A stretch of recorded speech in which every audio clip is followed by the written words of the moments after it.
There are some stories that don't just ask to be watched, they ask to be believed, to be lived with, to haunt you a little bit after the credits roll, and Peramal Wanita is one of those strange, ambitious, quietly thunderous films that doesn't just want to entertain you for 2 hours, it wants to sit in the back of your mind like a whisper you can't quite shake. So today we're diving deep into this 2025 fantasy epic from Indonesia that mixes myth, politics, philosophy, and a very unexpected tenderness into one long, slow-burning incantation of a movie. Before we get lost in its world of fragmented divinity and shattered destinies, before we talk about Severa Loran and that wild decision to split her own power into 12 bloodlines, let me say this very quickly but very clearly. Before we continue, please subscribe to my channel Bongo Gaming, and let us know where you are listening from in the comments, because I genuinely want to know which corner of the world is sharing this strange little journey into prophecy, power, and the price of being human. And now, let's step into the misty, haunted world of Peramal Wanita, a world that feels both ancient and on the verge of collapsing into something new, a world where a single woman with white hair and tired eyes returns after 60 years to collect the pieces of herself that have been living, fighting, loving, and corrupting in the veins of 12 great families, a world that honestly feels more like an old legend someone's grandmother would tell in a dimly lit room than a straightforward movie plot, and that's exactly where the magic starts. When you first hear the premise of Peramal Wanita, it sounds like the kind of overcomplicated fantasy that might collapse under its own ambition. A prophetess, Severa Loran, once so powerful she carried 3 divine attributes within her: the Mata Maha Tahu, the all-knowing eye, the Hati Penyembuh Langit, the heart that heals the sky, and the Jiwa Pawanga body. The soul of the eternal warrior chooses to break herself apart, to fracture these godlike gifts into 12 mortal fragments and plant them like seeds into 12 great lineages, 12 Keluarga Besar who will unwittingly inherit a sliver of heaven in their blood, and she doesn't do this out of vanity or some strange experiment. The film frames it as sacrifice, as a last, desperate attempt to save humanity from itself, from endless war and cosmic imbalance, from the crushing weight of having too much power in one place, in one body, and immediately that sets the emotional tone. This is not a story about a superhero assembling their powers, it's about a woman who once gave everything away and is now, 6 decades later, walking back into a world she no longer fully recognizes, to gather the pieces of herself and, maybe more controversially, to rewrite the rules of existence, because the film is very clear. Severa doesn't just want to be whole again, she wants to reset the game, to tear up the unwritten contracts that keep this world moving the way it does. And that is what makes Peramal Wanita feel at once epic and intimately dangerous. Now, the movie comes out in 2025, and you can feel in every frame that it belongs to this exact moment, not because it references our technology or our politics directly, but because it carries that very contemporary anxiety about systems, about being trapped inside structures that feel older than us and more powerful than any single person, whether you call them governments, traditions, markets, or even destiny itself. And Peramal Wanita asks this wild question: what if just one person, armed with foresight and a very complicated conscience, could walk into that system and say, no, we're doing this over? But here's the twist: she doesn't walk in as a glowing, floating goddess, she comes back as someone who looks, at first, quite ordinary, a woman with stark white hair, lines on her face that look more like memories than wrinkles, and a quiet, almost painful gentleness in her movements. And the film is brilliantly sparse about the details of where she's been for 60 years. It doesn't give us a training montage, it doesn't show her meditating in the clouds or bargaining with higher powers in some celestial court, it just tells us in the way the camera lingers on her eyes. This is someone who has seen everything, who has known too much for too long, and who has carried a silence so heavy it has almost crushed her. And now she is back, not because she wants her old glory, but because she believes the world is, once again, tipping toward disaster.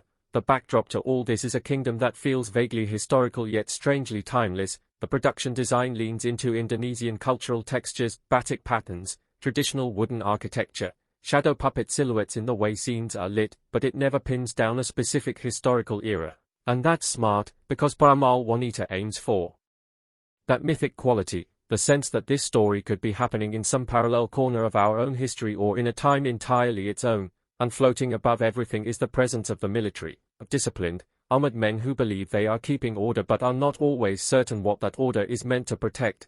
And that's where Panglima Pasukan Elite Hario Suya comes in, a commander we first meet not as a devotee of Severa, but as a skeptic, an instrument of the palace whose Job is very simple on paper: watch her, report on her, contain her if necessary. The dynamic between Severa and Hario is the spine of the film, and the way it starts and slowly, almost imperceptibly, transforms is one of the most satisfying character arcs I've seen in a fantasy film in years. When Hario is first ordered to keep an eye on this mysterious returning figure, he doesn't know her history. He doesn't know about the 12 families laced with divinity. He doesn't even realize the extent to which she once held the fate of humanity in her hands. To him she is a potential threat, a variable in a political environment where prophecies are as dangerous as swords, and yet, because Hario is written and performed with such grounded humanity, you feel his curiosity from the first moment his gaze meets hers. There is this fantastic early scene where Severa is brought before a gathering of ministers and noble families,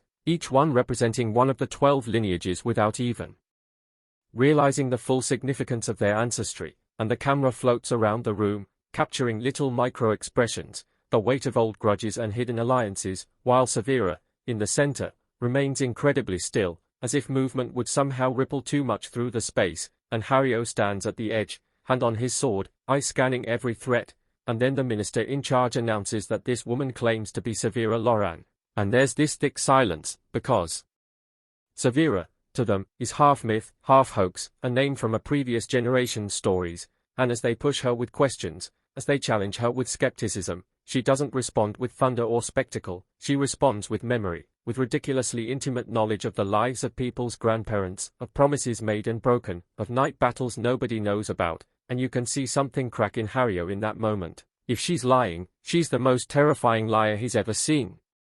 And if she's telling the truth, then he is in the presence of someone who has seen not just his country, but his very bloodline, in ways he cannot comprehend. The film doesn't rush their relationship, though. It lets suspicion linger. It lets Hario treat her with formal respect but emotional distance, because he is, after all, a soldier, trained to trust orders, not legends, and his initial perception of her is colored heavily by the orders he's given. Watch her. Keep her under control. Make sure she doesn't stir unrest among the 12 great families. And this is where Peramal Wanita becomes more than just a fantasy scavenger hunt for lost power fragments. It becomes a slow study of how power moves through people, through institutions, through beliefs, and whether anyone can ever stand fully outside of it. As Severa begins her quest to reclaim the fragments of her divine attributes, the movie structures itself almost like a pilgrimage through different corners of this kingdom, each family representing a different way that a slice of divinity can distort,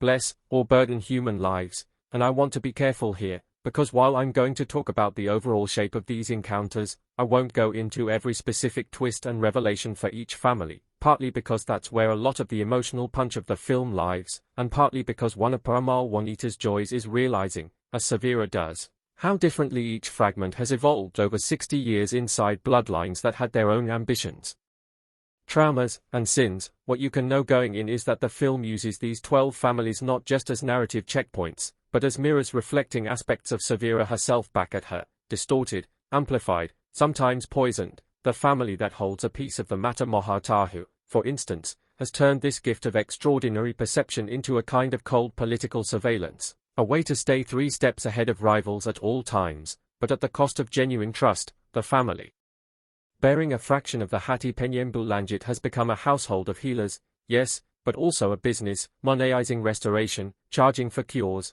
measuring suffering in coin, and somewhere among these lineages, the Jiwa Pawanga body, the spark that once made Severa impossible to defeat in battle, has become a generational curse of restlessness, pushing sons and daughters into conflict after conflict, unable to imagine themselves outside of war. The genius of the script is that it never lets these big ideas sit as abstract concepts. It grounds them in quiet, personal stories: a granddaughter who doesn't want to inherit the burden of knowing everyone's secrets, a father whose hands shake because he's too tired to heal another stranger, a young soldier whose bravery is nothing but the aftertaste of an inherited compulsion. And into all these small, very human crises, Severa walks like someone visiting parts of herself she left behind a lifetime ago, and Hario, always there, at first at a distance, then closer, slowly stops seeing these visits as mere dangerous interventions and starts recognizing the moral logic behind them, the sorrow, the guilt, the determination that keeps Severa moving forward even when every reunion is tinged with heartbreak. One of the most fascinating choices Peramal Wanita makes is to never show us Severa at full power in the past. at least not directly. We get glimpses through other people's memories, through old songs, through a handful of stylized flashbacks that feel more like shadows on a wall than literal depictions, and the effect is that Severa's former self becomes almost mythical, larger than life in the minds of those who remember her, while the woman we see on screen now is frail, soft-spoken, sometimes physically exhausted, and that contrast becomes a question the film keeps asking: who is more divine, the unstoppable goddess or the tired prophetess walking on sore feet, trying to clean up the mess left by too much faith in power? It's a bold emotional gamble, because if the actress playing Severa couldn't sell that quiet, inward radiance, the entire film would collapse, but she does, she absolutely does. There's a soulful weight in the pauses between her words, a sense that she's editing herself constantly, not because she's hiding, but because she's aware that truth has a temperature, and if she speaks too much of it too quickly, she might burn the people listening. That's one of my favorite things about the script, actually, the way it handles prophecy, not as a series of shock revelations, but as a burden of timing. Knowing when to say something is just as important as what you say, and Severa, the titular seer, is someone who has spent a lifetime learning that harsh lesson. Visually, the movie leans heavily into this contrast between the natural and the ceremonial, between mud and marble, between dense, rainy forests where Severa and Hario travel almost anonymously, cloaked and quiet, and the gleaming, intimidating halls of power where the 12 families posture and debate. The cinematography has this tendency to hold wide shots just a little longer than you expect, almost inviting you to look around the frame and notice the way common people move in the background while these epic conversations about destiny are happening in the foreground. And that's another subtle but important element. Peramal Wanita never forgets the people at the bottom, the villagers, the soldiers, the market women, the children running through alleys, all of whom are, potentially, affected by these decisions about divine fragments and new world orders. And that awareness gives the film a kind of gentle political conscience without turning it into a didactic lecture, because underneath the prophesies and the magic, Peramal Wanita is really about systems, about how power flows from the top down and sometimes, if someone is brave enough, from the bottom up. Hario Suya, as Panglima Porsakan Elite, is the perfect bridge character for this theme, because he is both an instrument of the palace and a man from more humble origins. He understands discipline and obedience, but he also has memories of hunger, of seeing friends pressed into service, of villages burnt in the name of stability, and the film lets him navigate that tension slowly, not in big speeches, but in the hesitation before he carries out an order, in the way his eyes search Severa's face when she says something that doesn't match the official narrative he's always been told. For a while, he resists her, or at least he resists the idea of submitting to her as anything more than a subject he's guarding. But the turning point comes in a scene that the movie wisely doesn't over-dramatize. A village they visit is suffering under a slow, creeping blight, something that isn't just drought or bad luck, but a term in the film's cosmology for what happens when the balance of power between the fragments is too skewed. When one family hoards too much influence or abuses their piece of Severa's original divinity. Severa recognizes this. She knows it's partially her fault, an echo of the choices she made 60 years ago, and she decides to intervene. Not by blasting the sky open, but by using the faint traces of the Hati Penyembu Lanjut still resonating in her to coax life back into the soil, to reset the relationship between this land and the cosmic scales that have been tipped against it. And Hario watches, for the first time, what looks undeniably like a miracle, but done with such humility, such visible physical cost on Severa's body, that he's shaken, not just impressed. He sees her bleed for strangers, he sees her collapse afterwards, trembling, and he realizes that this isn't a power grab, this is someone taking responsibility in the most literal way. And that's when the shift happens. He kneels, not because she asks him to, not because of a royal command, but because his moral compass can't justify staying in that neutral observer role anymore. The way the actor plays this is beautifully understated. There's no big swelling music cue, it's just a man with a sword deciding, in silence, who he will trust when the world starts to shake. From that moment on, Hario doesn't just obey Severa, he defends her. He starts challenging the orders he gets from the palace when they conflict with her mission, and you can feel a different kind of loyalty bloom. One that isn't blind devotion to a legend, but respect for the choices of a deeply flawed, deeply tired person who is still trying to do what's right. The film never turns their relationship into a typical romance, and that's a relief. Instead it builds something more interesting, a spiritual partnership, a kind of mutual guardianship where Severa looks out for Hario's soul as much as he looks out for her life. There are small, almost quiet moments, like when they are camping near a river and Hario admits, in a rare moment of vulnerability, that he fears being remembered only as someone else's blade, as a tool of other people's intentions, and Severa tells him, with this very gentle firmness, that no one is remembered forever anyway, that the only thing that matters is whether, in the short time you are known, you help unburden the world or add weight to its suffering. It's the kind of line that could sound cliché in another film, but here it lands, because we've seen the weight she carries, and we've seen Hario's growing unease with being just another arm of a corrupt structure. Underneath that emotional relationship, Peramal Wanita runs on a very complex thematic engine, juggling big questions about destiny versus agency, about whether humanity can be trusted with scraps of divinity, about whether any system, no matter how well designed, will eventually be twisted by fear and desire. Severa's original decision to split her power is framed as both wise and tragic. Wise because a single person holding that much power is a recipe for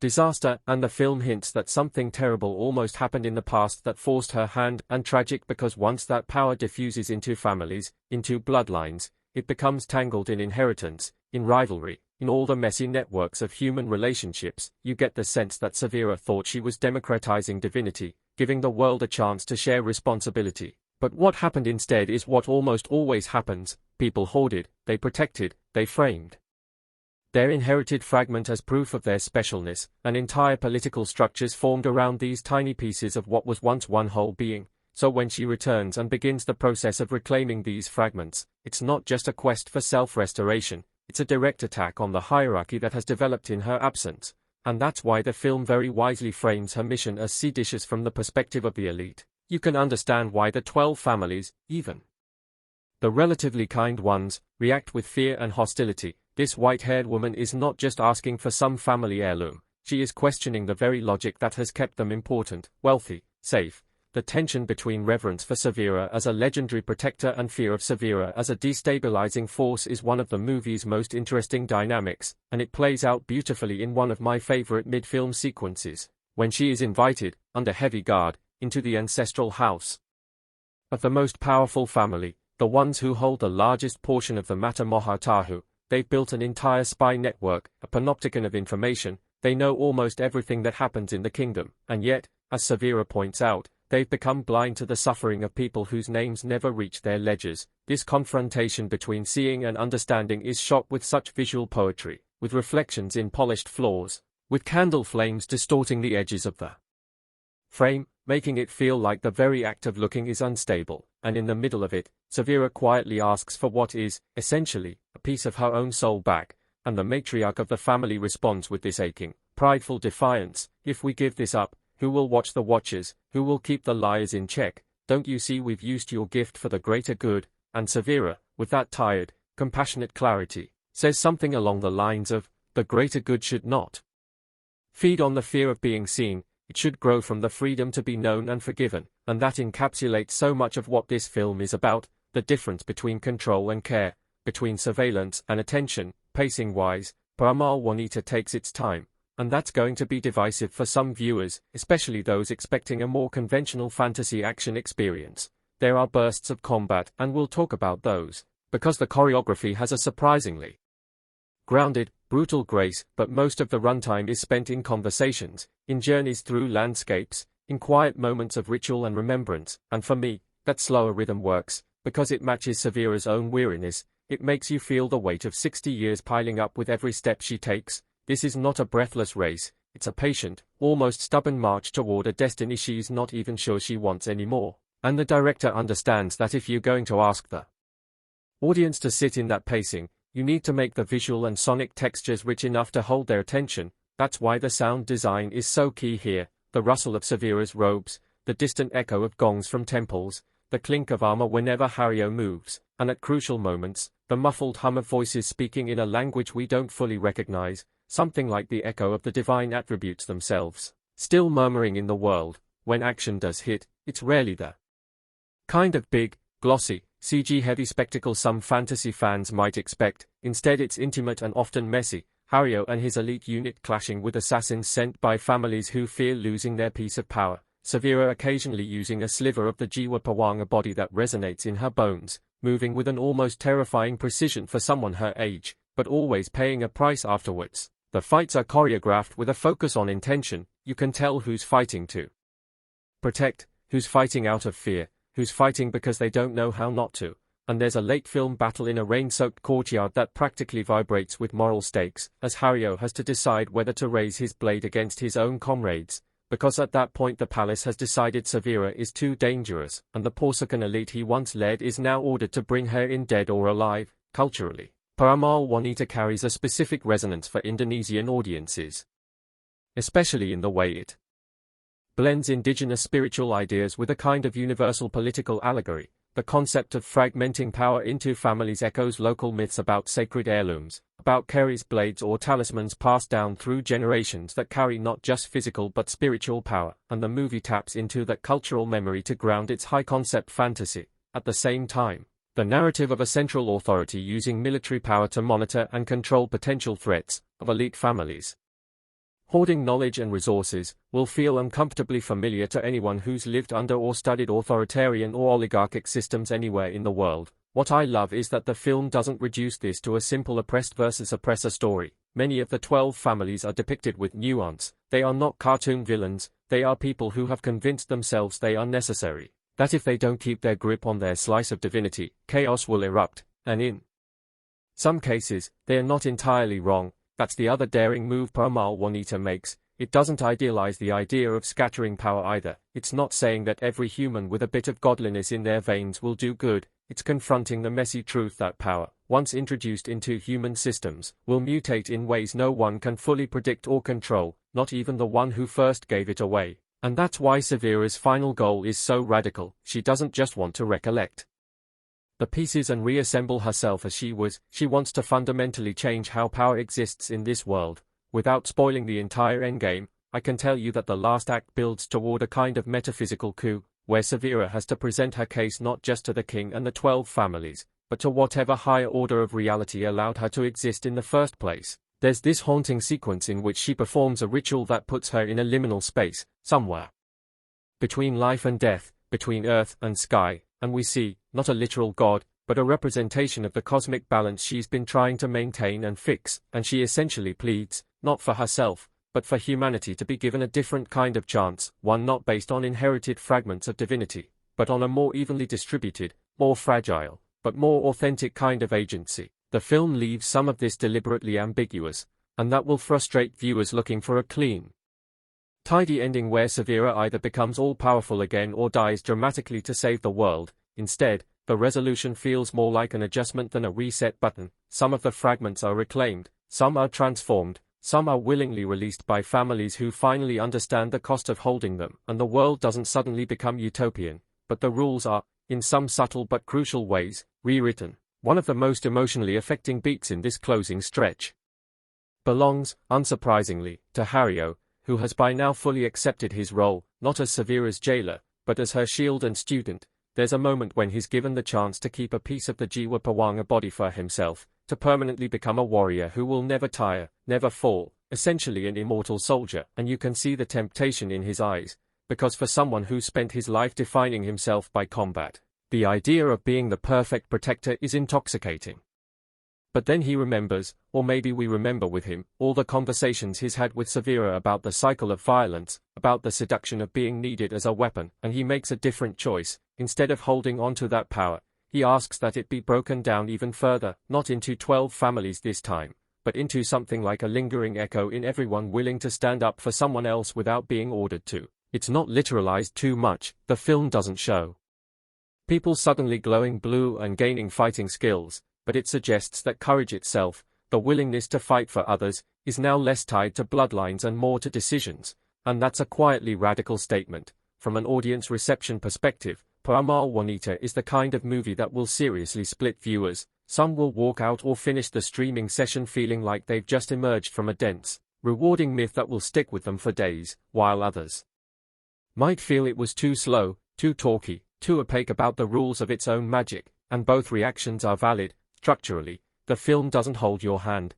It trusts you to pick up on the nuances of its world-building through context, through ritual, through character behavior, instead of dumping exposition in your lap, and that can be challenging if you're used to fantasy where everything is explicitly explained. But if you're willing to let it wash over you a little, to accept that some details will remain mysterious, the emotional clarity shines through even when the metaphysics get hazy. Thematically, it's hard not to see reflections of our own world in Severa's journey, the sense that older generations made compromises with power they thought were necessary, that they scattered responsibility in ways that ended up creating new inequalities, and now their children and grandchildren are left navigating a landscape of half-remembered promises and deeply entrenched systems. Severa is in some ways a stand-in for that older generation, trying, very late in the game, to undo some of the collateral damage of her choices, but what makes her arc so poignant is that she never absolves herself, she never says, "I had no choice." She continually admits, sometimes bitterly, that she miscalculated what humans would do with her gifts, and yet she never gives into cynicism. She never says, "Well, they ruined it, so why bother?" That blend of accountability and hopefulness is rare. In genre films, which often prefer clear hero-villain dichotomies or nihilistic, everyone's terrible messages, by the time the sun rises on the final scenes, the world of Peramal Wanita is bruised but not broken, and Severa herself, without spoiling her exact fate, ends in a state that feels less like victory or defeat and more like acceptance. She has, in some fundamental sense, finally become human, not in the cliché way of losing all power, but in the way of recognizing that no one person, no matter how gifted, can or should try to carry the entire destiny of the world on their shoulders. She steps back, metaphorically and perhaps literally, and allows the world to wobble forward with its new rules, trusting, maybe for the first time, that people will find their own ways to rebalance the scales when they tip. As a piece of cinema, Peramal Wanita is also a fascinating step for Indonesian genre filmmaking on the global stage. It doesn't try to emulate Western fantasy aesthetics, it doesn't flood the screen with drakes or dragons or over-designed monsters. Instead it leans into the uncanny within the ordinary, a river that remembers the names of those who died in it, a mountain that refuses to echo lies, a pair of eyes that see not into the future, but into the possible futures people are too afraid to choose. Visually, you can sense influences from local art forms like wayang kulit in the way shadows are used, in the way silhouettes sometimes tell you more than faces, and the score, blending traditional instruments with more modern, atmospheric soundscapes, makes the whole experience feel like a long, mournful prayer punctuated by moments of fierce, almost rebellious joy. Performance-wise, the actress playing Severa carries the film with a kind of controlled fragility. She rarely raises her voice, but when she does, it feels like thunder, because you've spent so long listening to her whisper. Her physicality is particularly impressive in how it communicates age without ever undercutting her presence. There's a humility in the way she sits, in the way she takes off her sandals before stepping into certain sacred spaces, that tells you more about who she is than any exposition could. Hario's actor, on the other hand, brings this tightly coiled energy to the role, a man who lives in his shoulders, in his jawline, constantly ready to react, to defend, to attack. And watching that rigidity slowly soften whenever he's alone with Severa is one of the film's quiet pleasures. The supporting cast, especially the heads of the 12 families, each get at least one scene where the camera lingers long enough for you to see the cracks beneath their authority, a trembling hand as they sign a decree, a brief moment of eye contact between political rivals that suggests shared history, a choked-up attempt to explain to a child why their family is special without letting them see the fear behind that supposed specialness. All these little human details accumulate, making the world feel lived in rather than just sketched. If we zoom out and think about Peramal Wanita in the context of 2025's broader cinematic landscape, it sits at an interesting intersection. It's not as bombastic as the big Western fantasy franchises, it's not as self-consciously arthouse as some festival darlings, it's something in between, a true hybrid of genre entertainment and meditative storytelling. And that might make it a tough sell for marketers, but a deeply rewarding discovery for viewers who stumble upon it expecting something simpler. For fans of introspective fantasy like The Green Knight, or of spiritually infused epics like some of the better historical dramas from Asia, this movie will likely feel like a homecoming, while for those used to plot-driven, quip-heavy adventures, it might feel like being asked to sit still and listen to a very old story told by someone who is in no hurry. And I mean that as a compliment. Personally, what lingered with me the most after watching Peramal Wanita wasn't any single twist or set piece, but a handful of images and lines that collectively formed this quiet, insistent thesis, that divinity, however you define it, is not an asset to be held but a responsibility to be shared, and that any structure, be it a family, a state, or an entire world order that forgets this will eventually decay from within. Severa's journey to reclaim her fragments and rewrite the rules is, ultimately, an act of letting go.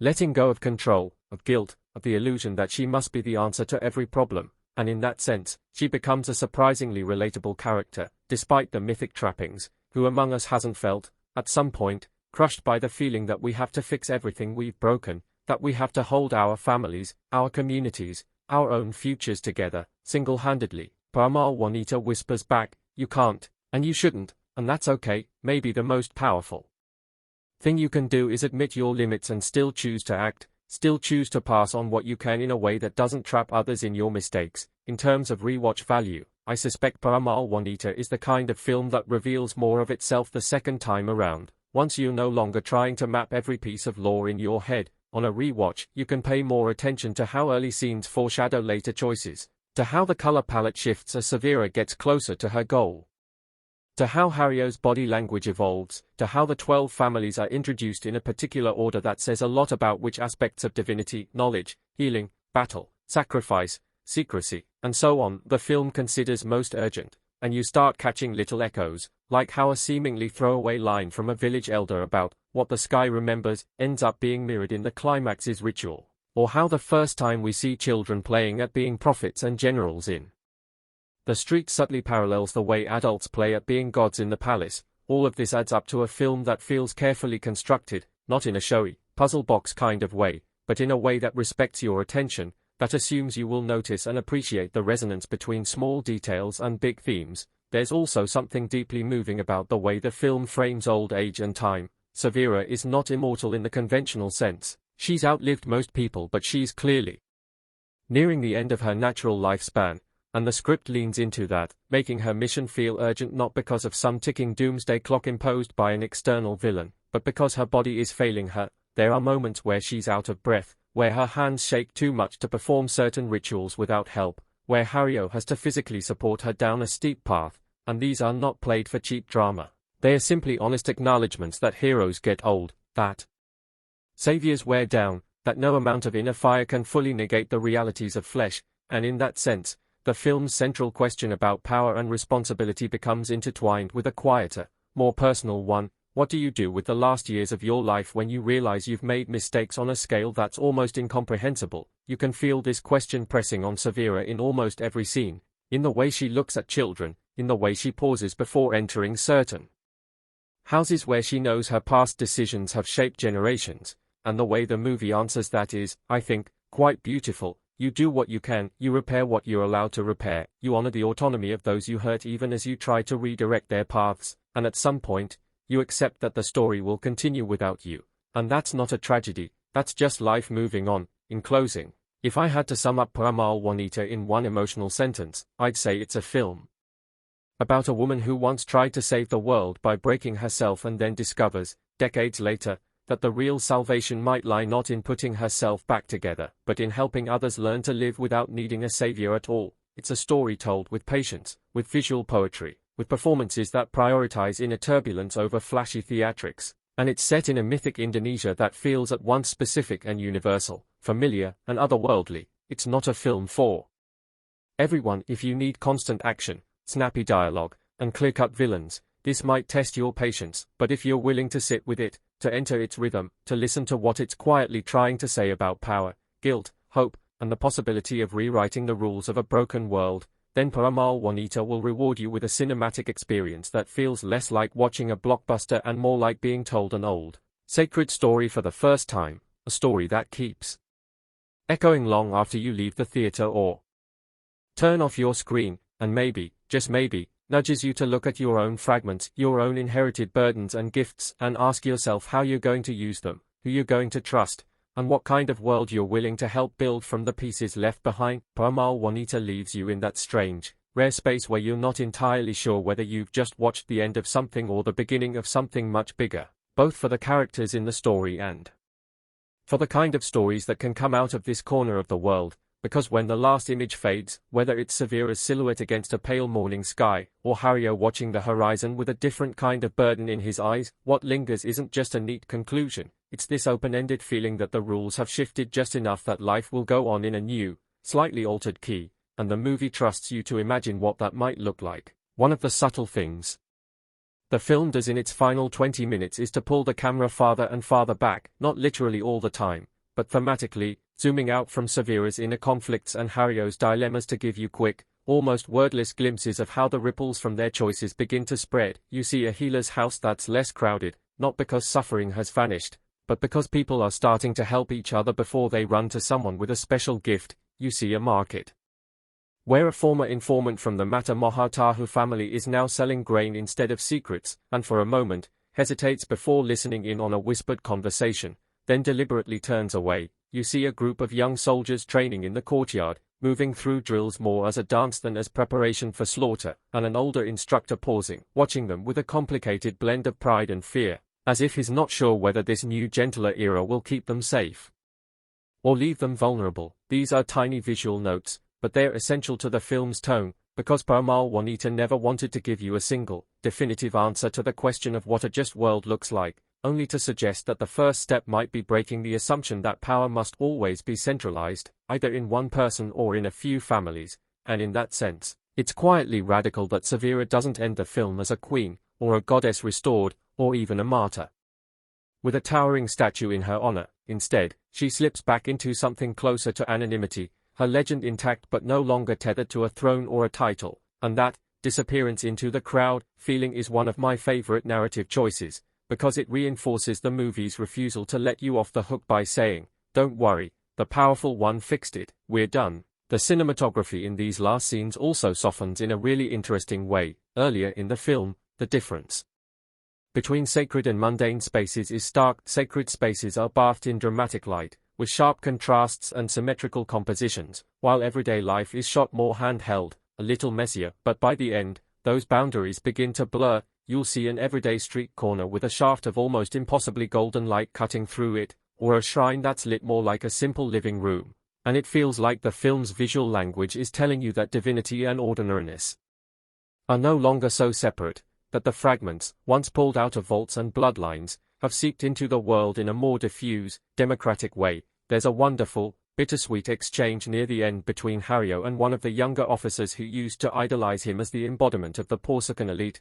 the perfect soldier. The younger man asks, almost accusingly, "What are we now, Panglima, if not the king's shield?" And Hario, who by this point has fully accepted that he can't just define himself in service to one power, pauses for a long time before answering, "We are the line between fear and those who cannot defend themselves. Who stands on which side may change." It's a simple line, but it carries a huge shift in thinking, from allegiance to a person or an institution, to allegiance to a principle, and the film treats that as a massive internal victory, even if the external world is still filled with flaws. What's interesting is that we never get a cheesy montage of all 12 families having a change of heart. Some of them cling to their prestige even after surrendering their fragments, some of them exploit new forms of influence, some quietly adapt, some regret, some don't, and that ambiguity is important, because it keeps the story grounded in reality. People don't suddenly become good because the magic system changes, they just have fewer cosmic excuses for their selfishness. If there's a single image that encapsulates the emotional core of Peramal Wanita for me, it's one that appears almost at the very end, where Severa walks through a small village, one we've seen earlier in the film when it was dying under blight, and now it's not miraculously lush and abundant, but simply alive. Crops are modest but growing, children are thin but laughing, and there's a quiet, unremarkable rhythm to the place. As she walks, some villagers recognize her and bow, but she gently waves them off, telling them, "Stand, please. If you must bow, bow to each other when you forgive." And then she keeps moving, not lingering to soak in their gratitude, not delivering another sermon, just blending into the path ahead. That line, "Bow to each other when you forgive," hit me like a soft hammer, because it crystallizes the difference between worship and reconciliation that the movie has been hinting at all along. Worship is vertical, forgiveness is horizontal. And Severa is telling them, in essence, don't repeat the mistake of placing all reverence upwards. If you're going to bend your spine, do it for the person beside you whose hurt you can actually heal. And that's the kind of emotional clarity that sticks with you long after the plot details fade. From a purely craft point of view, the screenplay's greatest strength is how it weaves that kind of emotional wisdom into conversations and choices without turning Severa into a walking aphorism machine. She's allowed to be wrong sometimes, even late in the story. Allowed to snap in moments of exhaustion, allowed to misjudge someone's readiness to let go of their fragment, and those flaws prevent the movie from becoming preachy. There's a particularly harsh moment in the last act where she miscalculates a patriarch's willingness to relinquish control over the Jiwa Pawanga body portion his family holds, provoking a violent backlash that costs innocent lives, and in the aftermath, she doesn't excuse it as some necessary sacrifice, she breaks down, alone. Questioning whether her insistence on pushing the world into this new shape is itself another form of hubris. It's Hario who finds her in that moment, and instead of offering easy comfort, he says something like, "You taught me that knowing is not the same as controlling. You knew this might happen, but you could not force his heart. That was his sin, not yours." And you can see her resist that absolution, because deep down she'll always carry some guilt, but she also allows herself a fraction of grace, and that balance between accountability and self-forgiveness is where the film's emotional maturity really shines. In terms of genre, it's also fascinating how Peramal Wanita plays with the trope of the chosen one, and gently dismantles it from the inside. Savira was, in a sense, the ultimate chosen one in her youth, 3 divine attributes bundled into one person, cosmic importance thrust upon her, and the entire story is, essentially, about her choosing herself and spreading that burden out, and yet, the movie doesn't replace her with some new chosen figure. There's no final twist where a young girl is revealed to secretly hold the 13th fragment or something like that. Instead, the closing voiceover, which may or may not be Savira's, the film leaves it a little ambiguous, talks about 1,000 small choices made in shadows where no one is watching, about the courage of those who will never be sung about a world that is less impressed by miracles than by patience, and it repositions heroism as something decentralized, often invisible, and that's such a refreshing angle in a genre that usually thrives on singular destinies. I also want to touch on how the movie handles faith, because for a story about prophecy and divine attributes, it's strikingly uninterested in organized religion and very invested in personal, almost private forms of belief. There are temples and rituals, yes, but we rarely see big crowds praying for Savira to fix everything. Instead, faith shows up in small gestures, a mother lighting a candle not to ask for a miracle, but to ask for the strength to tell her son the truth about their family's fragment,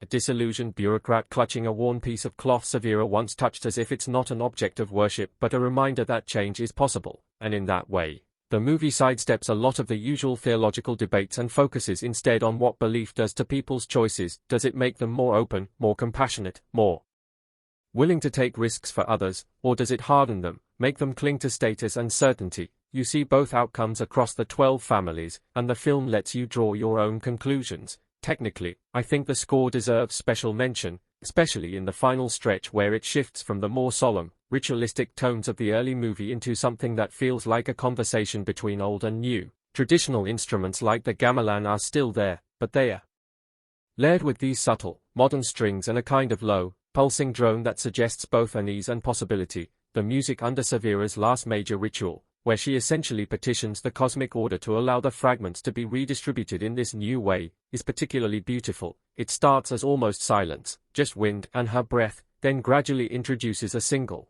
wavering flute that never quite settles on a clear melody, as if the world itself is deciding whether to accept her plea. And when the ritual works, there's no massive orchestral swell, just a gentle, slightly off-kilter harmony that hints that equilibrium is never perfect. It's always a little unstable, always something we have to keep tending. That restraint in the music mirrors the restraint in the visual effects. There are glowing sigils and moments where the air seems to shimmer around Savira's hands, but the movie avoids big, flashy beams of light or explosions. Magic, when it appears, feels more like a shift in density, in gravity, than like a superpower being unleashed, and that choice keeps the film's mystical elements grounded and, crucially, keeps the focus on the emotional stakes rather than the spectacle. As for Hario, the way his arc concludes is quietly heartbreaking but also hopeful. He survives, which in itself feels like a subversion of the loyal guardian dies for their master trope, but he doesn't ride off into the sunset as a celebrated hero. Instead,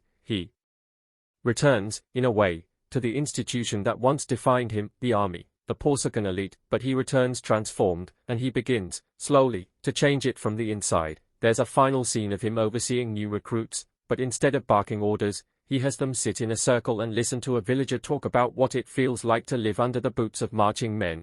One of the recruits scoffs, asking why they are wasting time on stories instead of training, and Hario simply says, "If you cannot carry their stories, you are not strong enough to carry a spear," and the scene cuts away before we see whether that lesson sinks in, which is the perfect kind of unresolved note. Change is attempted, resistance exists, outcomes are uncertain, but the effort is being made, and that's the point. It's also telling that the king, who for much of the film is this distant, almost faceless presence, finally appears in full in the last act, not as a cackling tyrant, but as a man who is terrified of losing control and yet secretly exhausted by the burden of it. His final confrontation with Severa is not a duel of wills in the theatrical sense, but a painfully honest conversation between two people who were both, in different ways, chosen by forces beyond them. He accuses her of destabilizing the realm, of making people question the order that has kept things peaceful, and she responds, not with moral superiority, but with a simple question: if your peace is built on their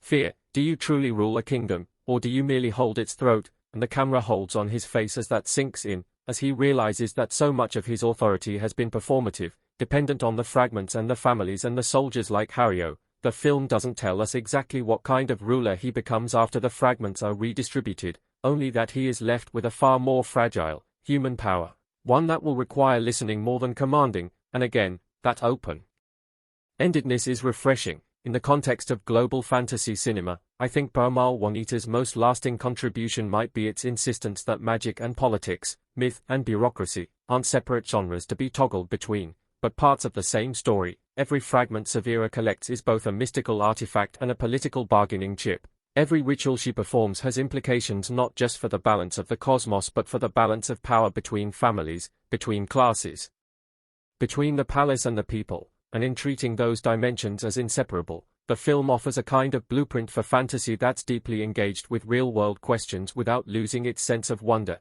You walk away thinking not just about what you would do with divine attributes, but about the more ordinary fragments you carry in your own life, your influence over your family, your workplace, your community, and whether you've been hoarding those in ways that mirror the 12 families, or sharing them in ways that mirror Severa's final vision. That's a big ask for any movie, to change how you think about your own tiny sphere of power, but Peramal Wanita nudges you in that direction gently, through its characters' journeys, rather than wagging a finger at you. Ultimately, the film's emotional verdict, if we can call it that, is strangely humble for a story of gods and generals. It says that no system, no prophecy, no divine intervention will ever fully fix the world. Because the world is made of people, and people are messy, but it also says that's okay, that perfection was never the point, that the real miracle is when people, in spite of that messiness, choose to do the slightly harder thing, to let go when they could cling, to tell the truth when they could lie, to share when they could hoard, to protect when they could exploit. Severa's story, from her first shattering of herself into 12 fragments to her final decision to spread that power even thinner, across unnamed, unsung lives, is the arc of someone learning, very slowly and painfully, that her purpose was never to be the answer, but to make space for many answers. And as the credits roll, as the music softens and the last shot of that world fades, Peramal Wanita doesn't leave you with the high of a conquered villain or the neatness of a restored throne. It leaves you with something quieter, but, in its own way, much more radical, the feeling that the world of the film, much like our own, is still in progress, still unfinished, and that the most powerful forces shaping it aren't bolts of lightning from the sky or secret eyes in palace walls, but the countless, invisible decisions of ordinary people who may never know that somewhere, long ago, a white-haired seer broke herself and then chose, at the end, not to gather everything back into her hands, but to trust them with the pieces. Ladies and gentlemen, welcome back to Bongo Gaming, your sanctuary for cinematic deep dives where stories aren't just reviewed. They are *lived star. Today, we're unraveling the mystical, heart-pounding, and utterly transformative saga of Peramal Wanita the 2025 epic fantasy that has redefined myth-making for our generation. Picture this, a world teetering on the brink of annihilation, where divine powers aren't mere legends but fragmented relics woven into the bloodline of humanity itself. At its core stands Severa Loran, an oracle whose sacrifice 60 years prior saved mankind by shattering her own godlike essence, the Mata Mohatahu all-seeing eye, the Hati Penyembu Lanjit heaven-healing heart, and the asterisk Jiwa Pawanga body asterisk eternal warrior soul, star. She splintered these powers into 12 sacred fragments, entrusting them to 12 ancient clans, vanishing afterward, only to reappear decades later, not as a radiant deity, but as an unassuming elderly woman with snow-white hair and the frailties of mortal flesh. Tasked with monitoring her, containing her, is Hario Suya, the formidable commander of an elite military unit, a man forged in steel and discipline, whose orders swiftly morph into unwavering devotion as Severa's enigmatic mission unfolds. But this isn't just about reclaiming scattered fragments. No, Severa has returned to reset the very rules of existence itself star. Buckle up, this journey will flood your senses. Before we continue, please subscribe to my channel, Bongo Gaming and unleash your thoughts in the comments. Tell us where you're watching from . Now, let's plunge into the labyrinthine brilliance of Peramal Wanita star. Directed with visionary grandeur by the elusive Indonesian filmmaker Rina Molina, whose previous work on Nyai Roro Kidul, Queen of the South Sea left audiences breathless, this film arrived in early 2025 amidst sky-high anticipation.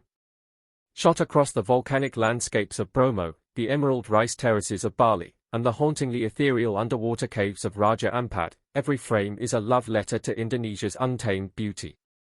With a runtime of 168 minutes, it dares to unfold at its own epic pace, weaving intricate lore without ever losing emotional grip. The storyline dances on a razor's edge between destiny and free will, forcing us to question, can broken divinity heal a fractured world, Severa's return isn't heralded by trumpets or celestial light. She emerges in a rain-lashed, cluttered port town, barely noticed, carrying nothing but a walking stick and eyes that hold galaxies. Enter Hario Suya, played with magnetic intensity by Aryo Bayu, the raid Merentor . His initial demeanor is pure military rigor, jaw clenched, posture immaculate, every gesture calculated to neutralize perceived threats.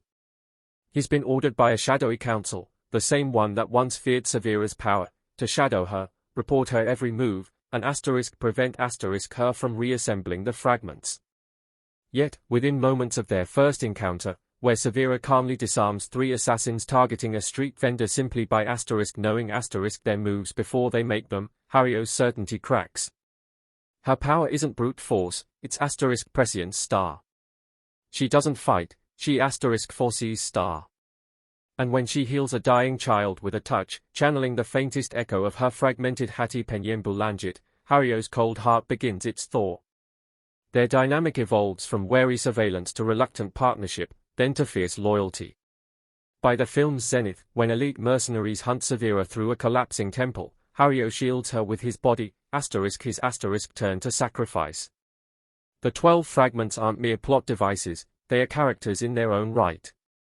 Each clan guards its relic with fanatical zeal, and reclaiming them demands Severa confront not just physical guardians, but the emotional baggage tied to each shard.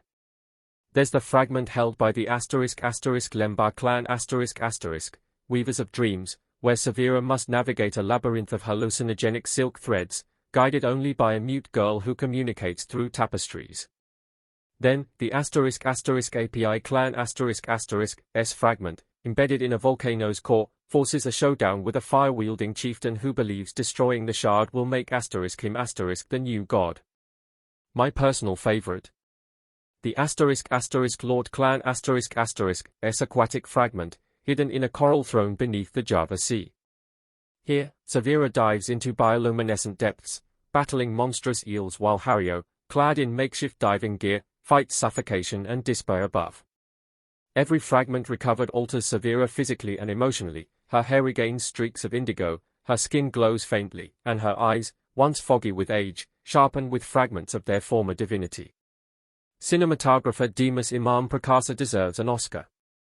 His camera doesn't just observe, it feels star.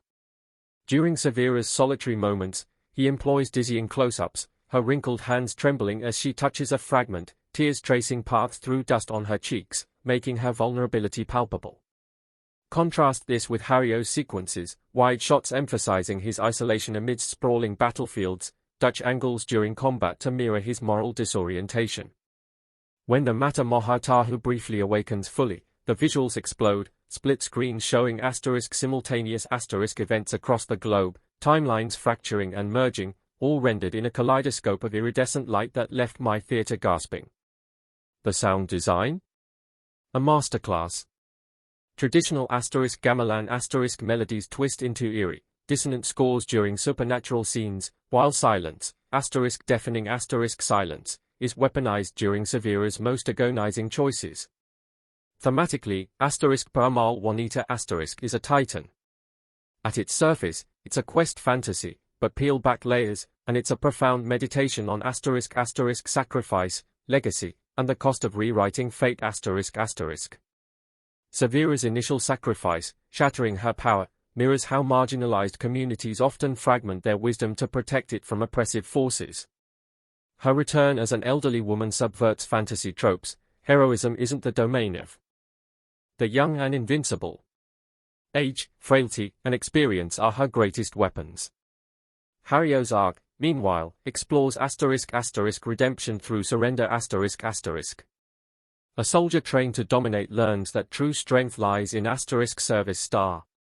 His devotion isn't born of obsession but of witnessing Severa's unconditional love for a world that once feared her. The film also dissects colonial trauma. The council orchestrating Severa's surveillance? They are descendants of colonizers who feared indigenous mysticism, institutionalizing her as a threat. By demanding new rules, Severa isn't seizing power, she's decolonizing destiny. Performances? Utterly transcendent. Veteran actress Christine Hakim embodies Severa with Oscar-worthy nuance. When she first appears, hunched, slow, voice raspy, you'd never guess she's a former goddess. Yet, in moments when fragments surge within her, Hakim's eyes ignite with terrifying authority. You believe her when she commands tsunamis or immobilizes armies with a whisper. Ario Bayu's Hario is equally revelatory. He sheds his action hero persona to reveal raw, weeping humanity. Their silent scenes, a shared meal where no words are spoken, Hario silently bandaging Severa's wounds after a skirmish, carry more emotion than most films' climactic dialogues. Supporting roles shine too, the cunning council leader, played with chilling charm by Luqman Sadi, and the fiery API clan matriarch, Tara Basro, leave indelible marks. Pacing? In an era of rushed blockbusters, Peramal Wanita luxuriates in its rhythm. The first act, 60 minutes, meticulously builds Severa's world and Hario's transformation. The second act, 70 minutes, is the fragment hunt, each sequence distinct in tone, location, and emotional stakes. The final 38 minutes detonate into an apocalyptic confrontation where Severa, now radiating near full power, faces the Council's ultimate weapon, a mecha dragon forged from stolen fragment energy. Yes, mecha dragon In a stroke of genius, Molina fuses ancient myth with cyberpunk aesthetics. This battle isn't just spectacle, it's ideological. Severa doesn't destroy the dragon, she reprograms it, symbolizing her core mission, transformation, not annihilation. Audiences worldwide have reacted with fervor. In Indonesia, theaters reported 48-hour queues, social media erupted with #Severa is us hashtags, celebrating her as a symbol of aging women reclaiming agency. Globally, it sparked debates on spirituality versus science, Reddit threads dissecting whether the fragments allegorize lost indigenous knowledge. Critics are unanimous, variety called it a myth reborn for the modern soul, while the Guardian hailed Molina's direction as the new gold standard for fantasy. Culturally, it's reignited interest in Javanese mysticism, traditional healers, Duku and have seen a 300% surge in consultations since release. Emotionally? I'm still unraveling. The climax, where Severa, holding all 12 fragments, prepares to forge a new cosmic order, left me sobbing. She could become omnipotent again, but she chooses otherwise. Instead of reclaiming godhood, she redistributes the fragments, permanently, among 12 new guardians, children from diverse backgrounds. The rule she establishes? No one holds absolute power. Wisdom is shared. Healing requires collective will. Defense is a universal right. As she fades into stardust, whispering to Hario, the world belongs to those who nurture it, not those who rule it. I wept uncontrollably.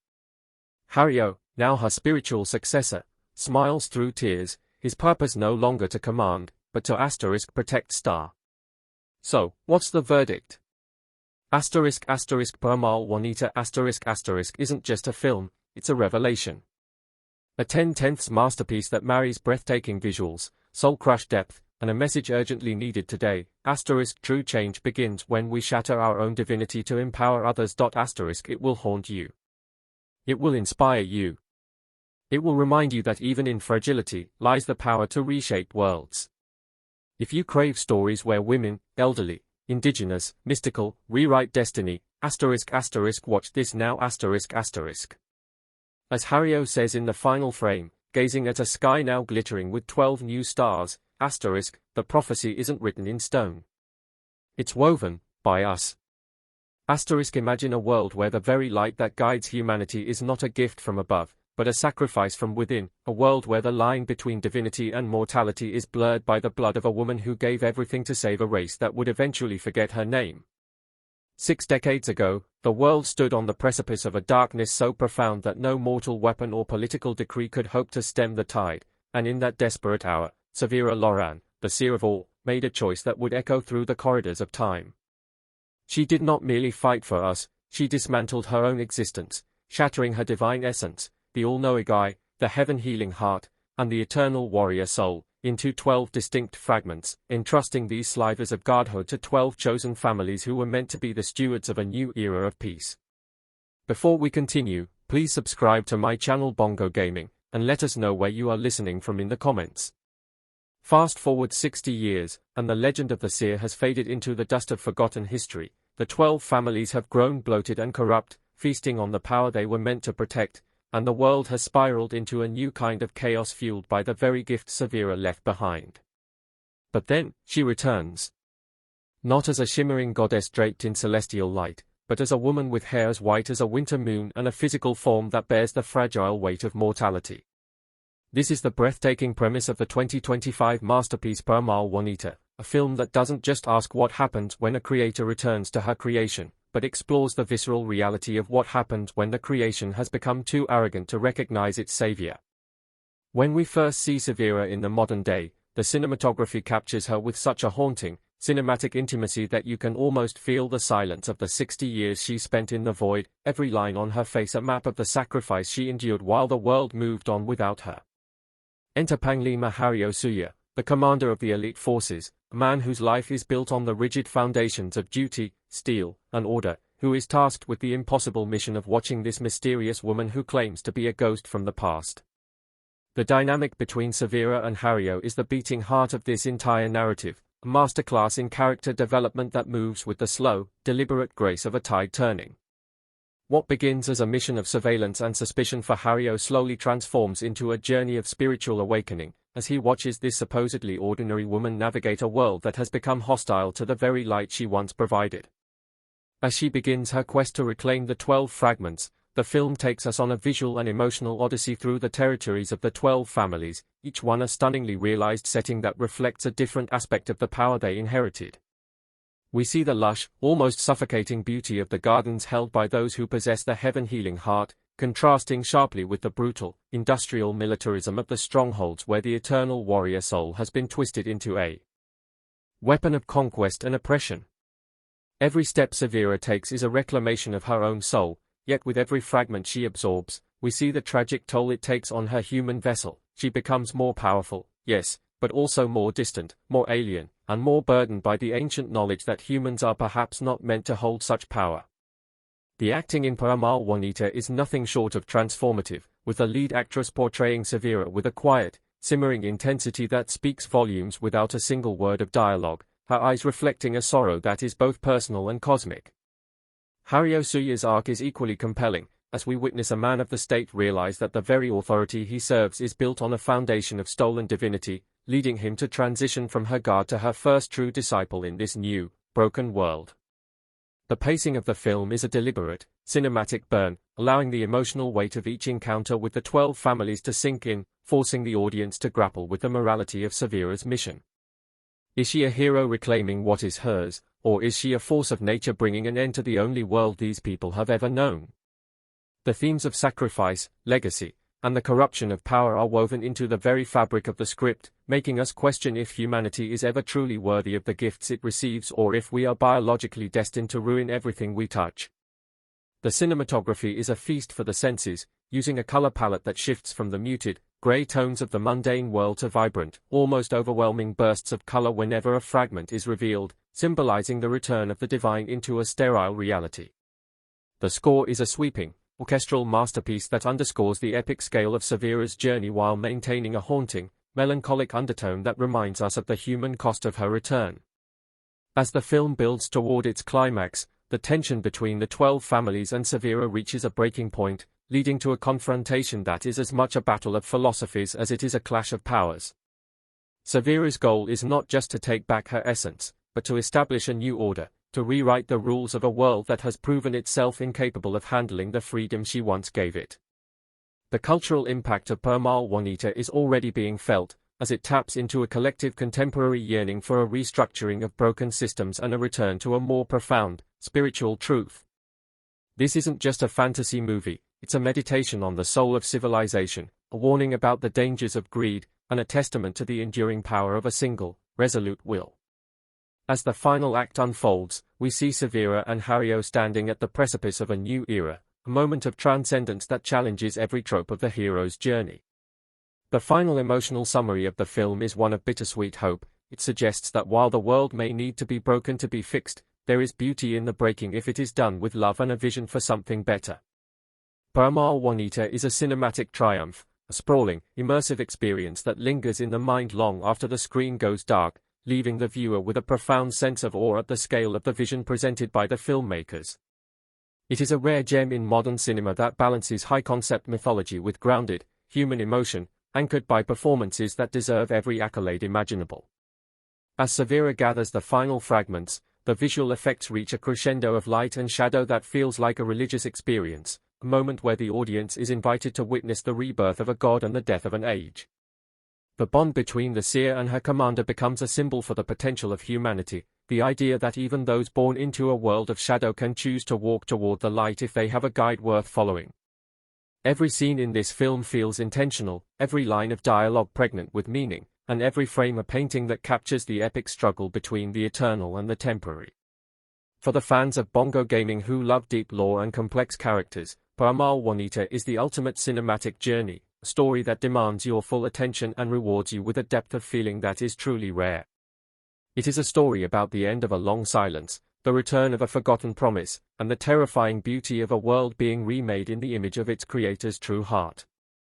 As we look back on Severa's journey from the white-haired wanderer to the architect of a new reality, we are reminded that true power is not found in what we take, but in what we are willing to give back, and that even a goddess must learn what it means to be human before she can truly rule. The legacy of Peramal Wanita will undoubtedly be its ability to make us look at our own world, our own power structures, and our own hearts, and ask what fragments of divinity we are currently wasting. In the end, the film leaves us with a lingering shot of the horizon, a silent promise that while the old rules are gone, the new ones will be written in the ink of experience and the blood of those who dared to believe in a seer who came back from the dead to save them one last time. This is more than just a review. It is an invitation to witness a masterpiece that redefines the genre and sets a new standard for cinematic storytelling in 2025 and beyond. Peramal Wanita is not just a film you watch, it is a world you inhabit, a story that breathes with you, and a vision that will stay etched in your soul forever. The intricate storytelling, the profound thematic depth, and the sheer audacity of its vision make it a landmark achievement that will be discussed for years to come, a true testament to the power of film to move us, challenge us, and ultimately, transform us. In a landscape of disposable entertainment, Peramal Wanita stands as a monolithic achievement of art, a beacon of creativity that shines as brightly as the fragment Severa Loran fought so hard to reclaim, reminding us all that even in our darkest 60 years, the light is never truly gone, it is only waiting for someone brave enough to call it back home. The journey of Severa and Hario Suya is one for the ages, a legend reborn in the digital era, proving that the ancient stories still have the power to shake the foundations of our modern lives and lead us toward a future that is as terrifying as it is beautiful. This is why we love cinema, this is why we tell stories, and this is why Peramal Wanita is the most important film of the year, a cinematic prayer for a world in need of a new seer. As the screen fades to black and the final notes of the score drift away, you are left with a single, burning question: if you held a fragment of the divine, would you have the courage to give it back? That is the ultimate test of the soul, and that is the true message of this unforgettable cinematic experience. Thank you for joining me on this deep dive into the heart of Peramal Wanita, and as we continue to explore the vast landscapes of gaming and film here on Bongo Gaming, never forget that the greatest stories are the ones that change the way we see the world and ourselves. The 12 families may have fallen, the fragments may have been gathered, but the legend of Severa Loran is only just beginning, a white-haired ghost who became the mother of a new world, leaving us all to wonder what rules she will write for us next. It is a rare privilege to witness such a singular vision brought to life with such passion and precision, and I hope this review has captured even a fraction of the magic that Peramal Wanita brings to the screen. Until next time, keep looking to the stars, keep questioning the rules, and keep believing in the power of the seers among us. This has been a journey through the 2025 cinematic landscape, a year defined by the return of the divine and the resilience of the human spirit, all contained within the frame of a woman who dared to break herself so that we might one day be whole. The echoes of Severa's choice will continue to resonate, a silent melody that plays in the background of our lives, reminding us that sacrifice is the only true path to salvation and that the world is always waiting for a new rule to be written. Peramal Wanita is that new rule, a masterpiece of storytelling that reminds us why we fell in love with movies in the first place, and a cinematic experience that will be remembered long after the fragments of our own time have turned to dust. The vision of 2025 is clear, the seer has spoken, and the world will never be the same again.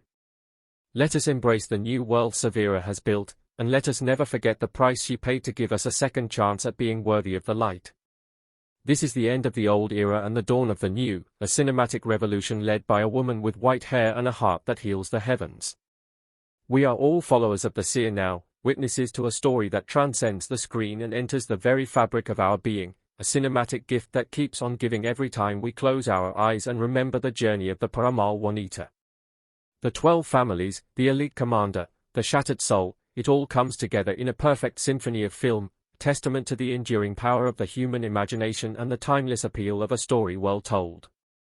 As we sign off, remember that every fragment of your own life is a piece of a larger story, and like Severa, you have the power to decide how those pieces fit together. This is the message of Peramal Wanita, and this is the legacy of a film that has truly changed everything. Stay tuned to Bongo Gaming for more cinematic deep dives and let the story of Severa Loran guide you through the darkness of the modern world. The fragments are gathered, the seer has returned, and the rules of the world have been rewritten forever in the most beautiful, cinematic way possible. Witness the power, feel the emotion, and join the revolution of the Peramal Wanita. The future is here, and it is more divine than we ever imagined. The cinematic journey of a lifetime is waiting for you, and it begins with a single choice, a single sacrifice, and a single woman who refused to let the world die. Experience the legend, embrace the change, and let the Peramal Wanita show you the way to a new horizon. This is our review, our tribute, and our celebration of a film that defines a generation. Thank you for being part of this cinematic odyssey. The story continues in your heart, in your mind, and in every frame of this incredible film. Farewell to the old world, and welcome to the new era of Severa Loran. The fragments are whole once more, and so are we. The journey is complete, yet it is only just beginning. Let the light of the seer guide you always. This is Bongo Gaming, signing off from the world of Peramal Wanita, where the rules are new and the light is eternal. And where we left off, Severa's final act of cosmic generosity, the redistribution of the 12 fragments to a new generation, sent shivers down spines worldwide. But let's dive deeper into the craft that made Peramal Wanita an unparalleled sensory and emotional odyssey. Rina Molina's direction operates on a level of precision and poetry rarely witnessed. She treats every fragment retrieval not just as a set piece, but as an intimate character study. Take the Batu clan S fragment, imprisoned within a sentient mountain in West Sumatra. Severa doesn't battle the mountain, she converses with it.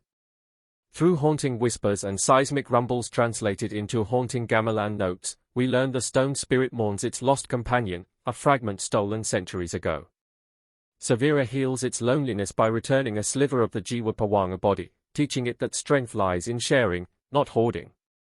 The sequence unfolds in near darkness, lit only by bioluminescent moss, with the camera crawling over granite textures as if exploring the mountain's soul. It's a 45-minute masterclass in patience, rewarding viewers with an avalanche of emotion when the stone finally sighs and yields.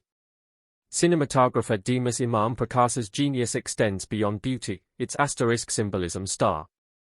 When Severa retrieves the Anjin clan S fragment, embedded in the eye of a monsoon-controlling spirit, Prakasa frames her against a backdrop of violent storms.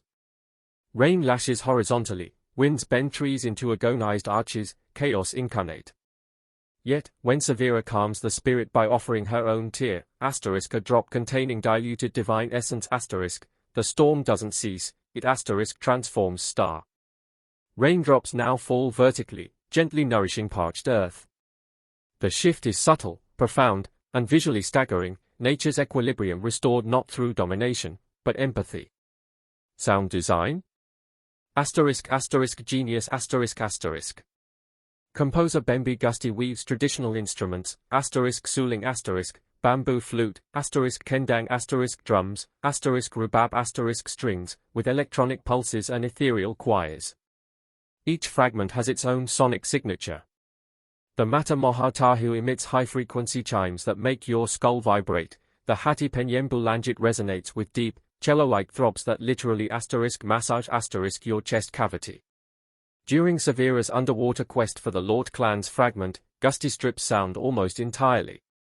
All you hear is Hario's heartbeat, amplified, frantic, and the muffled, distorted cries of deep-sea creatures.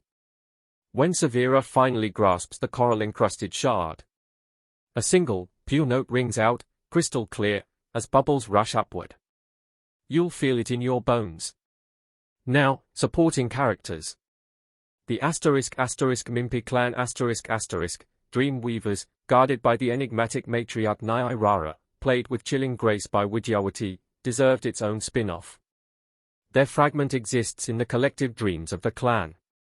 To claim it, Severa must enter a shared dreamscape, a kaleidoscopic void where time, physics, and memory blur. Nyai confronts her there, not with weapons, but with nightmares dredged from Severa's past, visions of her former godly self, indifferent as mortals suffered.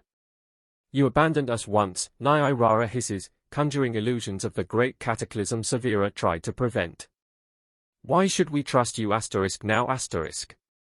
Severa doesn't fight. She weeps star. Her tears in the dream realm become rivers of light, washing away the nightmares.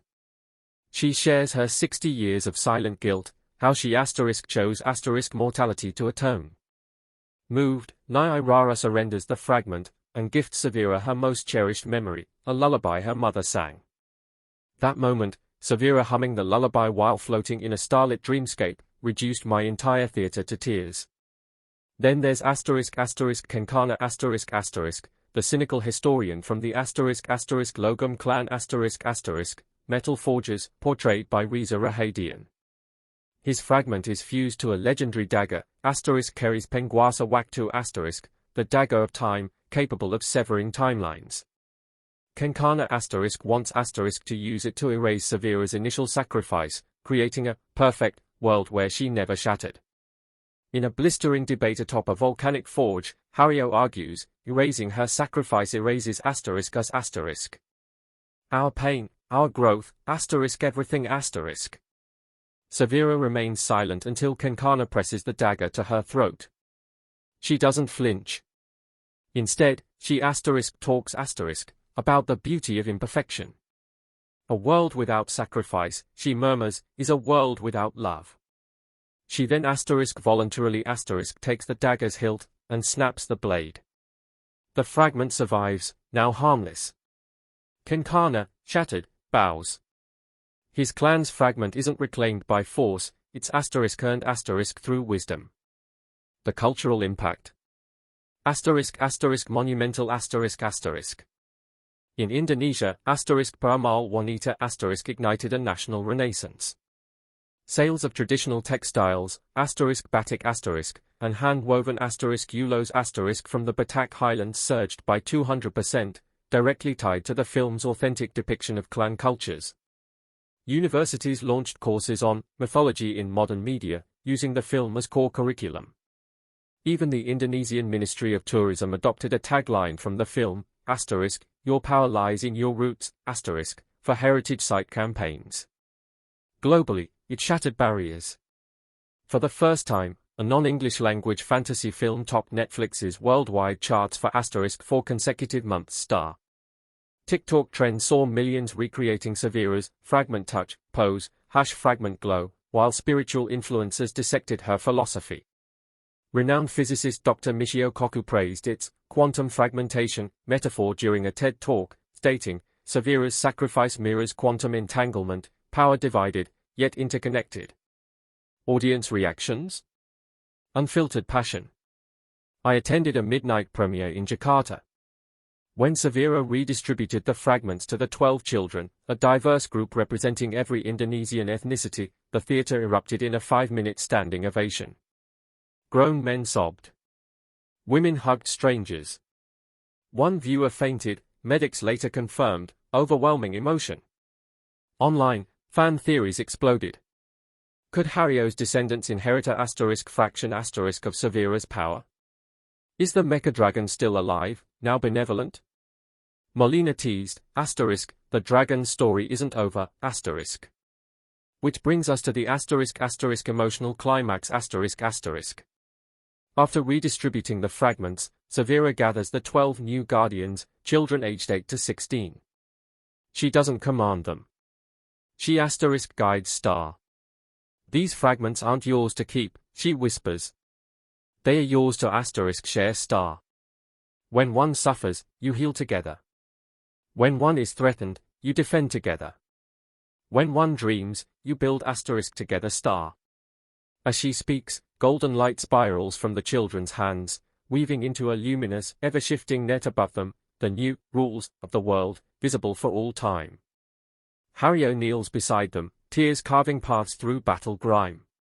Severa touches his cheek, a silent, thank you. Then, she steps back, dissolving into a cascade of stardust that rains gently over the children. She's gone. Not dead. Returned to the universe. The final shot.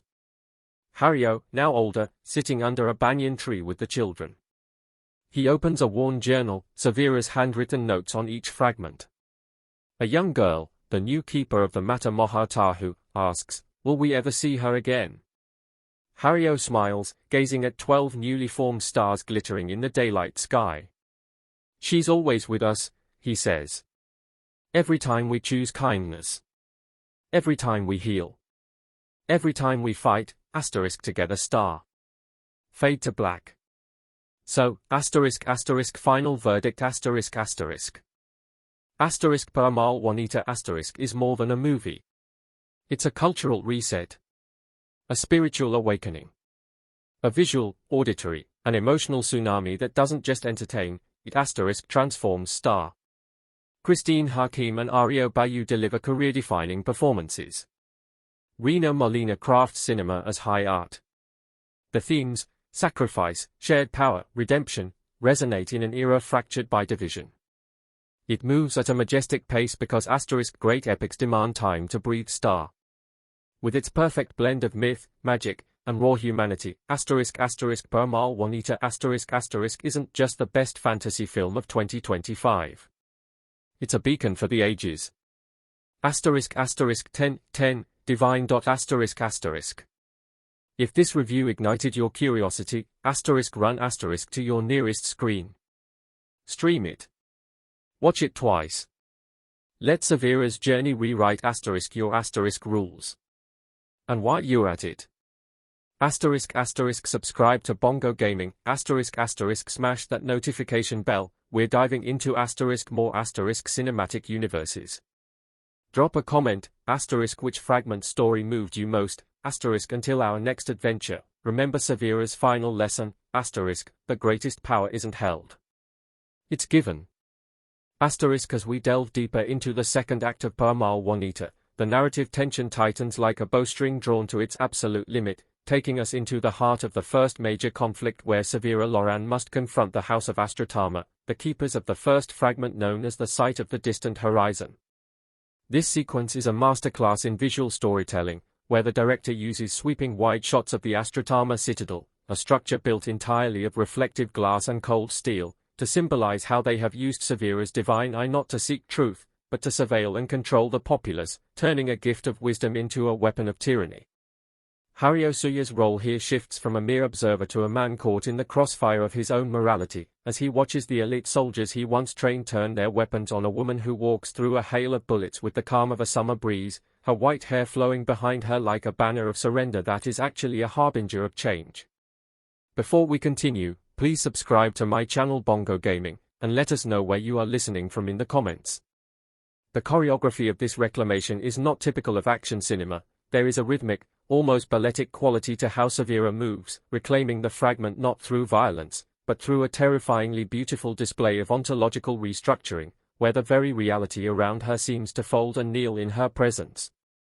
We see Hario's face in tight close-ups, the sweat and the doubt etched into his features as he realizes that the power the government has always feared is not something that can be contained by walls or laws, but is a fundamental force of nature that is finally coming home. The film then transitions into a quieter, more meditative chapter where Severa and Hario travel through the scorched earth of the outer provinces, allowing for long, uninterrupted stretches of dialogue that explore the burden of Severa's 60-year exile in the ethereal void.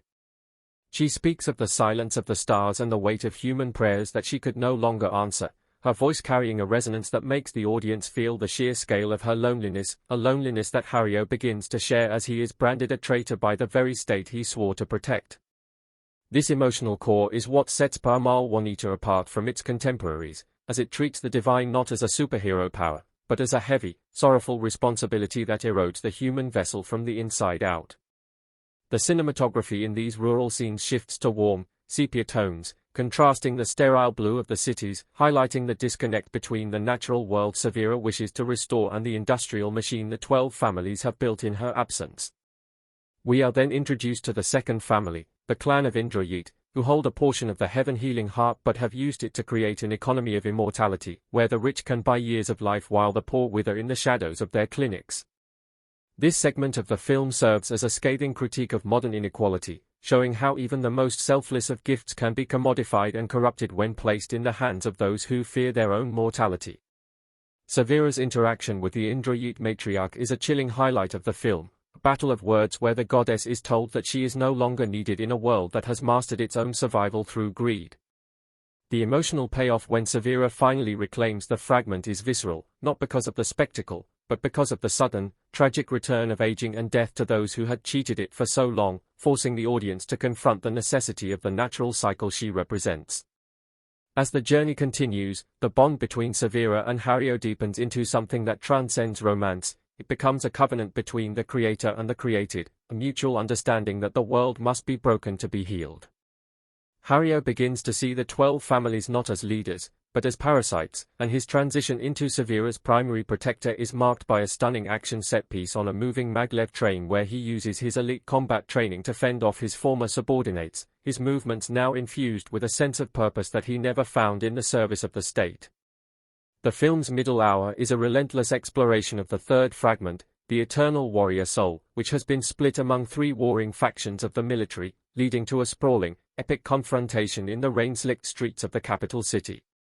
Here, the sound design becomes an immersive character of its own, the clashing of steel and the roar of engines creating a chaotic symphony that mirrors the fractured state of the world's spirit. Severa stands in the center of the carnage, a pillar of white in a sea of gray and red, as she begins the process of drawing the warrior essence back into herself, an act that causes her human form to flicker and fade, revealing the terrifying celestial geometry underneath. This is where the CGI truly shines, not by being flashy, but by being hauntingly alien, reminding us that Severa is a being of a higher dimension forced into the three-dimensional cage of our world. The pacing never falters, shifting seamlessly from the high-octane battles to the intimate, quiet moments where Hario tends to Severa's weakening physical frame, realizing that every fragment she takes back makes her less of the woman he has come to know and more of the goddess he can never truly reach. The thematic weight of the film reaches its zenith as they approach the final four families, who have formed a desperate alliance to stop her, leading to a series of philosophical debates that challenge Severa's right to judge a world she abandoned for 60 years. The script does not shy away from the complexity of this argument, allowing the antagonists to voice legitimate fears about the end of the current civilization, making Severa's mission feel both necessary and terrifyingly absolute. The audience is left to wonder if the new rules she intends to set will be any kinder than the old ones, or if the nature of power is to always exclude those who do not hold it. As we approach the final act, the scale of the film becomes truly cosmic, with the reclamation of the 10th and 11th fragments causing the very sky to change color, a sign that the eye, the heart, and the soul are beginning to realign. The cultural impact of these scenes is profound, tapping into a global anxiety about environmental and social collapse and offering a vision of a world where a singular, righteous force can actually effect change, even at a terrible cost. Hario Suya's final test comes when he is offered a chance to return to his old life and take the final fragment for himself, a moment of temptation that mirrors the ancient myths of heroes being offered godhood. His rejection of this power in favor of serving Severa is the emotional climax of his character arc, proving that humanity is capable of the same selflessness that Severa once showed. The final confrontation takes place at the Temple of the First Sacrifice, a location that is visually stunning, blending ancient stone carvings with futuristic holographic interfaces, symbolizing the intersection of history and the future. The battle is not just physical, but spiritual, as Severa must prove that she can still feel compassion for the humans who betrayed her before she can fully ascend. The performance of the lead actress in these final moments is haunting, her face a mask of divine wrath and motherly sorrow as she absorbs the final piece of herself, the transformation complete. The world as we know it begins to dissolve, not in fire, but in a quiet, shimmering wave of light that resets the boundaries of reality, a sequence that is both peaceful and utterly overwhelming in its cinematic execution. We see the aftermath of the reset, the 12 families stripped of their stolen power, the natural world reclaiming the cities, and Hario Suya standing as the first guardian of this new era, a lonely figure but one filled with a peace he never knew possible. The film ends with Severa, now fully restored but remaining in her human likeness, walking toward the horizon with Hario at her side, leaving us with the profound realization that the seer did not come back to rule us, but to give us back the responsibility of our own destiny, now that the scales have been balanced. The emotional resonance of this ending is staggering, a bittersweet reminder that growth requires loss and that the most powerful thing in the universe is not a divine eye or a healing heart, but the choice to stand by someone when the whole world is falling apart. Peramal Wanita is a landmark of 2025, a film that uses its massive scope to tell a deeply personal story about the endurance of the spirit and the necessity of truth, regardless of the cost. It is a cinematic experience that demands to be felt as much as it is seen, a journey that takes us to the edge of the universe and back to the quietest corners of the human heart, leaving us forever changed by the return of the white-haired seer who gave it all away and then had the courage to take it back. As the final embers of the old world's corruption are smothered by the rising tide of Severa Loran's restored divinity, the third and final act of Peramal Wanita ascends into a realm of cinematic transcendence that few films in the history of the genre have ever dared to navigate. We reach the pinnacle of this odyssey at the Great Convergence, where the 12 fragments are no longer separate entities but a swirling vortex of celestial energy threatening to consume the very woman who birthed them, and it is here that the film's emotional gravity becomes almost unbearable as we witness the physical toll of godhood on a human frame. Before we continue, please subscribe to my channel Bongo Gaming, and let us know where you are listening from in the comments. The final confrontation isn't a mere display of pyrotechnics, it is a profound psychological battlefield where Severa must face the personification of the world's collective shadow, a manifestation of the 60 years of greed, war, and neglect that filled the vacuum she left behind. The direction in these closing sequences is nothing short of revolutionary, with the camera transitioning from jarring, kinetic movements during the chaos to hauntingly still, ethereal long takes that make the viewer feel like a silent witness to a cosmic rebirth. We see Hario Suya, no longer the rigid commander of the elite forces but a man who has found a soul worth dying for, standing at the threshold of the divine, his presence serving as the tether that keeps Severa from drifting entirely into the cold indifference of the infinite. The chemistry between the two reaches a fever pitch of unspoken understanding, a masterclass in acting where a single glance conveys more than 1,000 pages of dialogue ever could, illustrating the film's core theme that even a creator needs a witness to her existence. The cinematography during the final reclamation of the soul of the eternal warrior is particularly breathtaking, utilizing a palette of deep violets and blinding golds that seem to bleed off the screen, symbolizing the merging of the mortal and the eternal. As Severa finally sets the new rules of the world, we realize that she isn't just resetting the clock, she is fundamentally altering the human condition, removing the shortcut to power that the fragments provided and forcing humanity to earn its progress through empathy and labor once more. This philosophical resolution is the film's greatest strength, as it subverts the typical power fantasy ending in favor of a message about the dignity of struggle and the beauty of being finite. The pacing of the final 30 minutes is a deliberate, slow-motion descent into grace, allowing every emotional beat to resonate within the audience's chest, from the tragic dissolution of the 12 families' empires to the quiet, poignant moment when Severa's white hair begins to glow with a light that heralds a new dawn for all mankind. Analyzing the performances, the lead actress delivers a final monologue that is destined to be studied for decades, her voice cracking with the weight of 1,000 generations yet remaining firm in its conviction to save us from ourselves.